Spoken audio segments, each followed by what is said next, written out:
بسم اللہ الرحمن الرحیم۔ کتاب العلم، باب نمبر 23، حدیث نمبر 83۔ باب الفتیہ وہو واقف علی التعبد وغیرہا۔ ترجمہ: سواری وغیرہ پر سوار رہ کر فتویٰ دینا۔ حضرت عبداللہ بن عمرو بن عاص رضی اللہ عنہ سے روایت ہے کہ رسول اللہ صلی اللہ علیہ وآلہ وسلم حجۃ الوداع کے موقع پر منی میں ان لوگوں کے لیے کھڑے تھے جو آپ سے مسائل پوچھ رہے تھے۔ ایک شخص آیا اور کہنے لگا، مجھے خیال نہیں رہا، میں نے قربانی سے پہلے اپنا سر منڈوا لیا ہے۔ آپ نے فرمایا، اب ذبح کر لو، کچھ مضائقہ نہیں۔ پھر ایک شخص آیا اور عرض کیا، لا علمی سے میں نے رمی سے پہلے قربانی کر لی ہے۔ آپ نے فرمایا، اب رمی کر لو، کوئی حرج نہیں۔ عبداللہ بن عمرو رضی اللہ عنہ کہتے ہیں، اس دن آپ سے جس بات کی بابت بھی پوچھا گیا جو کسی نے پہل کر لی یا بعد میں، تو آپ نے فرمایا، اب کر لو، کچھ حرج نہیں۔ فائدہ: ایک حدیث میں ہے کہ جانور کی پشت سے ممبر کا کام نہ لو۔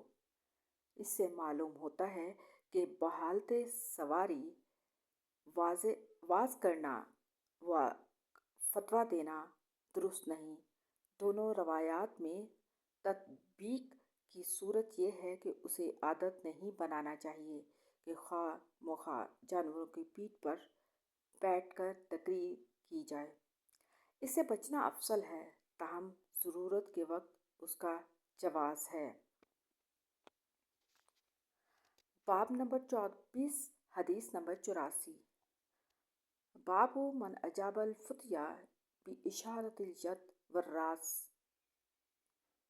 ترجمہ: جس نے ہاتھ یا سر کے اشارے سے فتوے کا جواب دیا۔ حضرت ابن عباس رضی اللہ عنہ سے روایت ہے کہ حجۃ الوداع کے موقع پر نبی کریم صلی اللہ علیہ وآلہ وسلم سے پوچھا گیا، میں نے رمی سے پہلے ذبح کر لیا ہے۔ آپ نے ہاتھ سے اشارہ فرمایا، کوئی گناہ نہیں۔ پھر کسی نے کہا، میں نے ذبح سے پہلے اپنا سر منڈوا لیا ہے۔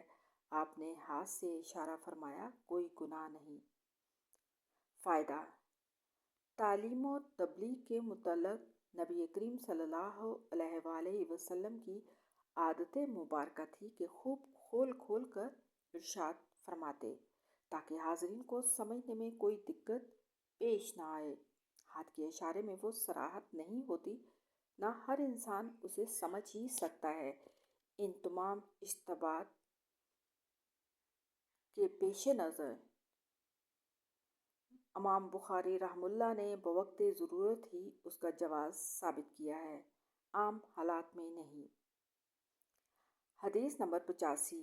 حضرت ابو ہریرہ رضی اللہ عنہ نبی کریم صلی اللہ علیہ وآلہ وسلم سے بیان کرتے ہیں، آپ صلی اللہ علیہ وآلہ وسلم نے فرمایا، آئندہ زمانے میں علم اٹھا لیا جائے گا، جہالت اور فتنے عام ہوں گے اور حرج زیادہ ہوگا۔ عرض کیا گیا، یا رسول اللہ، حرج کیا چیز ہے؟ آپ نے اپنے دست مبارک سے اس طرح ترچھا اشارہ کر کے فرمایا گویا آپ کی مراد قتل تھی۔ صحیح البخاری۔